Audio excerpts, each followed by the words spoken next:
મહારાજ film વિવાદને લઈને હાઈકોર્ટમાં સુનાવણી। હાઈકોર્ટે મહારાજ ફિલ્મ પર સ્ટે યથાવત રાખ્યો છે। આજે હાઈકોર્ટના જસ્ટિસ ફિલ્મ જોશે અને ફિલ્મ જોયા બાદ સ્ટે મુદ્દે નિર્ણય લેવાશે। ફિલ્મ જોવા માટે જસ્ટિસને રજૂઆત કરવામાં આવી હતી।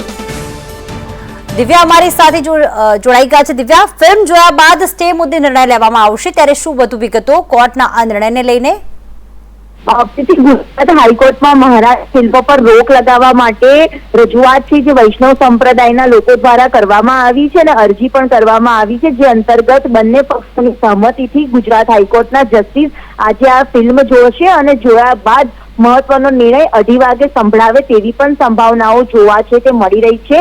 એક તરફ ફિલ્મ પર રોક લગાવવા માટેની માંગણી કરવામાં આવી રહી છે, સાથે જ નિર્માતા તરફથી આ એક સમાજમાં કોઈ પણ પ્રકારની ઘૃણા કે લોકોની લાગણી દુભાય તેવા પ્રકારની ફિલ્મમાં કોઈ પણ પ્રકારની હકીકત દર્શાવવામાં નથી આવી અને કાયદાના જજમેન્ટના આધારે આ ફિલ્મ બતાવવામાં આવી છે તેવી રજૂઆત કરવામાં આવી છે। બંને પક્ષોની સુનાવણી પૂર્ણ થઈ છે। ફિલ્મ જોયા બાદ ગુજરાત હાઈકોર્ટના જસ્ટિસ આજે નિર્ણય લે તેવી સંભાવનાઓ।